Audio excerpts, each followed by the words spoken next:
Hello बच्चों। पिछले class में हम लोग पाराबोला के नॉर्मल के बारे में बात किए थे। आज ये हमारा थ्योरेटिकली पाराबोला का लास्ट क्लास है। इसके बाद हम लोग प्रॉब्लम पे चलेंगे। अभी कुछ आज वैसा टॉपिक पढ़ना है जो जनरली हमने सर्किल में भी पढ़ा है और बाकी के चैप्टर इलिप्स और हाइपरबोला में भी हमें पढ़ना है। कॉमन टॉपिक जिसमें पहला है pair of tangent. Pair of tangent तो किसी भी पाराबोला पर किसी पॉइंट से, सपोज पाराबोला है y square minus 4ax is equal to 0। किसी पॉइंट से पाराबोला पर दो टेंजेंट खींचा जा सकता है। P पॉइंट है x1 y1, यहां से पाराबोला पर हम लोग दो टेंजेंट खींच रहे हैं और ये दोनों टेंजेंट पाराबोला को दो पॉइंट A और B पर मिल रहा है। तो PA और PB ये जो पेयर ऑफ टेंजेंट है, एक जोड़ा टेंजेंट लाइन है, पेयर ऑफ टेंजेंट, जिसका equation of pair of tangent is SS1 is equal to T square, SS1 equal to T square. जहां S का क्या मतलब, S मतलब कर्व का expression y square minus 4x, S1 का मतलब कर्व का एक्सप्रेशन उस पॉइंट के रिस्पेक्ट में, that is y square minus 4x1। और t का क्या मतलब, टेंजेंट का एक्सप्रेशन इस पॉइंट के रिस्पेक्ट में, तो क्या होगा y1 minus 2a into x plus कितना x1। So pair of tangent हमेशा SS1 is equal to T square ही होता है, चाहे वो सर्किल हो, पाराबोला हो, इलिप्स हो अथवा हाइपरबोला हो। हर जगह पेयर ऑफ टेंजेंट का इक्वेशन होता है SS1 is equal to T square. Clear है? अगला टॉपिक है chord of contact. Chord of contact, chord of contact क्या होता है? एक पाराबोला है y square minus 4ax equal to 0। किसी P पॉइंट्स x1 y1 से पाराबोला पर कितना टेंजेंट खींच सकते हैं? Pair of tangent. और ये दोनों पेयर ऑफ टेंजेंट पाराबोला को दो पॉइंट A और B पर मिल रहा है, तो कॉन्टैक्ट पॉइंट को मिलाने वाला जो लाइन सेगमेंट है that is called chord of contact. Contact point को मिलाने वाला कॉर्ड। कॉर्ड ऑफ कॉन्टैक्ट का क्या इक्वेशन होता है? कॉर्ड ऑफ कॉन्टैक्ट सर्किल में भी हमने पढ़ा था, t इक्वल टू 0। इस पॉइंट के रिस्पेक्ट में, जहां t क्या है, t का मतलब इस पॉइंट के रिस्पेक्ट में कर्व पर टेंजेंट का एक्सप्रेशन क्या होगा, जहां t is equal to y1 minus 2a into कितना x प्लस x1। तीसरा है chord bisected at x1 y1। chord bisected at x1 y1, कोई chord है जो बाइसेक्ट हो रहा है किसी पॉइंट पर। एक chord है पाराबोला का, पाराबोला है y स्क्वायर माइनस 4ax, और पाराबोला का कोई chord है AB, एक chord है जो बाइसेक्ट हो रहा है, यानी मिड पॉइंट जिसका दिया हुआ है कितना x1 y1। chord bisected at a given point, chord bisected at a point, equation है t is equal to S1, जहां t का मतलब इस पॉइंट के रिस्पेक्ट में कर्व का एक्सप्रेशन, मतलब y1 minus 2a into x plus x1, और S1 का मतलब इस पॉइंट के रिस्पेक्ट में कर्व का expression that is y1 square minus कितना 4ax1। तो सब जगह सेम होता है। जो चीज हमने सर्किल में पढ़ा वही चीज यहां भी है, यही चीज है इलिप्स में भी पढ़ेंगे और यही चीज हाइपरबोला में भी पढ़ेंगे। उसके बाद है director circle. Director circle, director circle, ये डायरेक्टर सर्किल क्या होता है? किसी पाराबोला, वैसे पॉइंट का लोकस जहां से परपेंडिकुलर पेयर ऑफ टेंजेंट खींचा जा सके, वैसे पॉइंट का लोकस जहां से परपेंडिकुलर पेयर ऑफ टेंजेंट खींचा जा सके, वैसे पॉइंट का लोकस कहलाता है director circle. Y square minus 4ax equal to 0, वैसे पॉइंट का लोकस। तो पैराबोला के केस में director circle equation of director circle is equation of directrix. Equation of क्या? डायरेक्ट्रिक्स।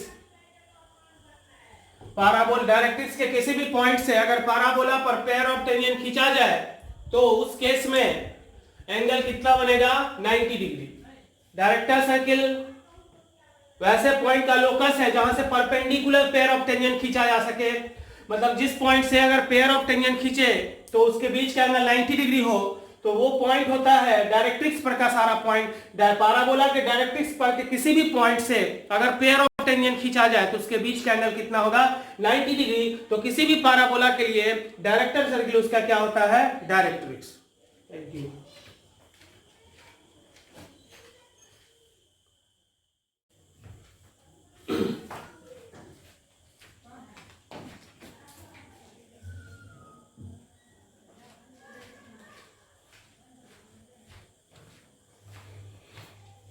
अब हम लोग कुछ प्रॉपर्टी है पैराबोला का जिसके मदद से प्रॉब्लम को हम कम समय में बना सकते हैं। तो उस प्रॉपर्टी को देखते हैं।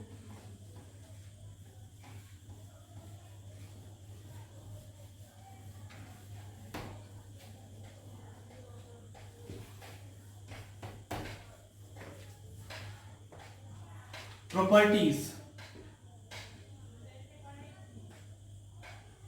पहला,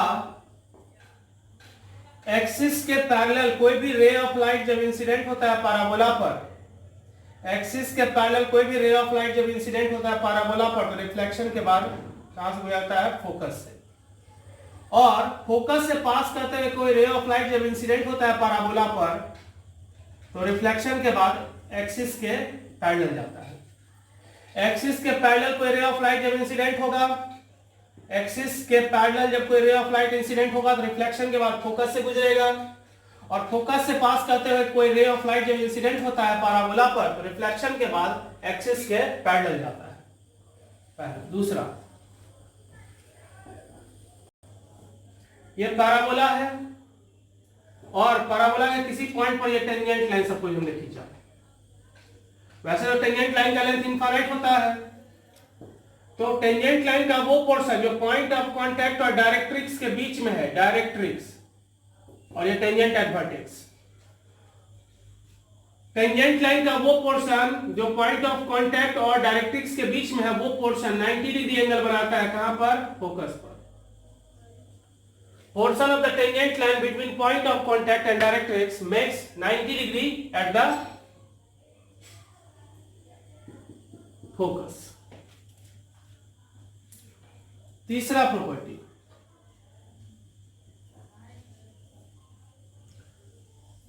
पैराबोला किसी भी पैराबोला पर फोकस से जब परपेंडिकुलर खींचेंगे, किसी भी पैराबोला पर जब फोकस से किसी भी पैराबोला के टेंजेंट लाइन पर जब फोकस से परपेंडिकुलर खींचेंगे तो फुट ऑफ परपेंडिकुलर हमेशा टेंजेंट एट द वर्टेक्स पर होगा। फोकस से पैराबोला के किसी भी टेंजेंट लाइन पर, ये पैराबोला पर टेंजेंट लाइन है, और पैराबोला की किसी भी टेंजेंट लाइन पर जब फोकस से परपेंडिकुलर खींचेंगे तो फुट ऑफ परपेंडिकुलर, ये जो फुट ऑफ परपेंडिकुलर है वो हमेशा टेंजेंट एट द वर्टेक्स पर होता है। चौथा, ये फोकस, ये डायरेक्ट्रिक्स, ये tangent at the vertex. Parabola के किसी भी पॉइंट पर टेंजेंट लाइन, वहां से परपेंडिकुलर डायरेक्ट्रिक्स पर अब फोकस को मिलाने वाले लाइन सेगमेंट के बीच में जो एंगल बन रहा है, ये जो एंगल उसको बाइसेक्ट करता है। मतलब ये थीटा है तो ये भी कितना होगा? थीटा होगा। Tangent line at any point on the parabola, parabola की किसी भी पॉइंट पर जो टेंजेंट लाइन है वो उस एंगल को बाइसेक्ट करता है। किस एंगल को? तो उस पॉइंट से डायरेक्ट्रिक्स पर परपेंडिकुलर और उस पॉइंट को फोकस से मिलाने वाला जो लाइन सेगमेंट है उसके बीच में जो एंगल बन रहा है उस एंगल को बाइसेक्ट करता है। पांचवा,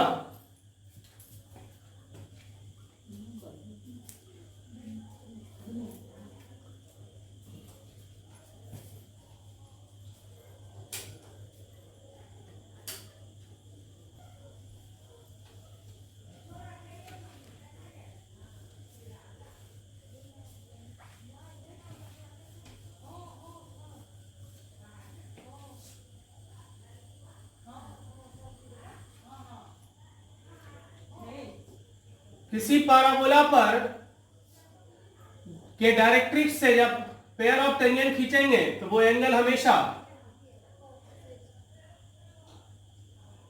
या ये कहें किसी फोकल कॉर्ड के एंड पॉइंट पर खींचा हुआ टेंजेंट लाइन एक दूसरे को इंटरसेक्ट करता है। किसी फोकल कॉर्ड, ए बी एक फोकल कॉर्ड है, किसी फोकल कॉर्ड के एंड पॉइंट पर खींचा हुआ टेंजेंट लाइन एक दूसरे को इंटरसेक्ट करता है। कहां पर? डायरेक्ट्रिक्स पर। डायरेक्ट्रिक्स पर मिल रहा है, और जब डायरेक्ट्रिक्स पे मिल रहा है तो डायरेक्ट्रिक्स से हम क्या कर रहे हैं? पेयर ऑफ टेंजेंट खींच रहे हैं, और पेयर ऑफ टेंजेंट खींच रहे हैं तो कितना एंगल बनेगा? 90 डिग्री। चूंकि हम जानते हैं डायरेक्ट्रिक्स के किसी भी पॉइंट से जब पेयर ऑफ टेंजेंट खींचा जाता है तो कितना एंगल बनता है? 90 डिग्री। इसके बाद लेंथ ऑफ टेंजेंट, सब टेंजेंट, नॉर्मल एंड सब normal. Length of tangent, normal, सब टेंजेंट एंड सब नॉर्मल।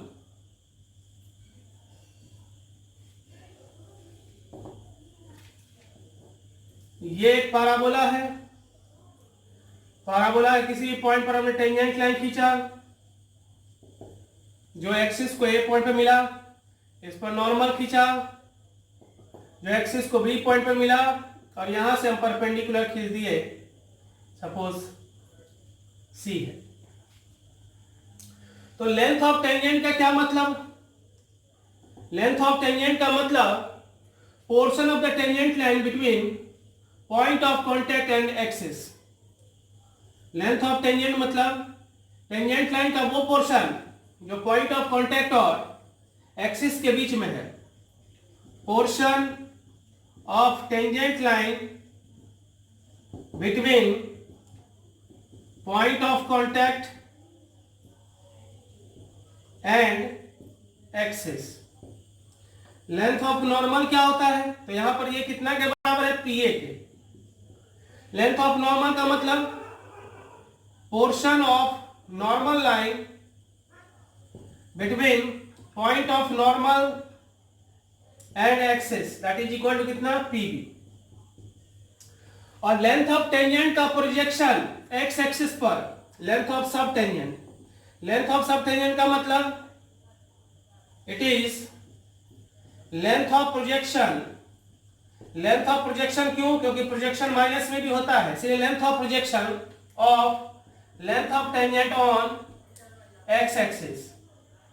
तो लेंथ ऑफ टेंजेंट यहां पर कितना है? एपी, जिसका एक्स एक्सिस पर प्रोजेक्शन कितना है? एसी। और लेंथ ऑफ सब नॉर्मल का क्या मतलब? It is length of projection of length of normal on X axis, that is equal to कितना? BC.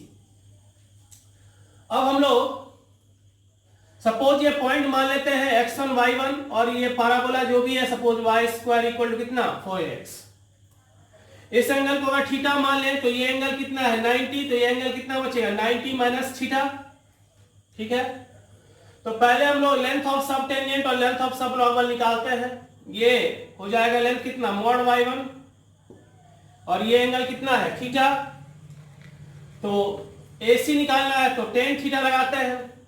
tan theta is equal to mod y1 by AC, mod y1 by AC। So mod y1 AC बराबर कितना? Mod y1 into कितना? cot theta. और यहाँ tan theta कितना के बराबर होगा? tan theta is equal to कितना? dy बाय dx एट कौन सा point? x1 y1। So that is equal to AC। So it means AC is equal to mod y1 into cot theta। cot theta मतलब कितना? dx by dy at कौन सा point? x1 y1 point. अब इस triangle में लगाते हैं tan 90 minus theta. tan 90 minus theta is equal to mod y1 by bc, mod y1 by कितना? bc। so bc is equal to mod y1 by mod y1 upon कितना? tan 90 minus theta cot theta. So BC is equal to, that is equal to mod y1 into कितना? tan theta। So BC is equal to mod y1 into tan theta means कितना? dy by dx at कौन सा point? x1 y1 point. अब निकालना है length of tangent और length of normal. So AP equal to कितना हो जाएगा, root over y1 square plus AC square. AC square का क्या मतलब, y1 square into dx by dy at x1 y1 का क्या whole square, that is equal to mod y1 into 1 plus dx by dy at कौन सा point, x1 y1 का क्या whole square. ये हो गया क्या, AP। फिर BC कितना होगा, sorry PB is equal to कितना, y1 square plus BC square. BC square means कितना, y1 square into dy by dx at x1 y1 का क्या whole square. So PB is equal to mod y1 into root under 1 plus dy by dx at x1 y1 का क्या whole square. तो इस तरह से length of tangent, length of sub tangent, length of normal and length of sub normal हमने निकाला। और आज हम लोग पैराबोला के थ्योरी को कंप्लीट किया। अगले इसको आप लोग देखिएगा बढ़िया से। इसके बाद हम लोग प्रॉब्लम पे चलेंगे, जहाँ पे हम लोग बेसिक प्रॉब्लम बनाए थे एक दिन। आगे हम लोग टेंजेंट और नॉर्मल से रिलेटेड और कुछ मिसलेनियस प्रॉब्लम देखेंगे, जेईई मेंस और एडवांस का। Thank you.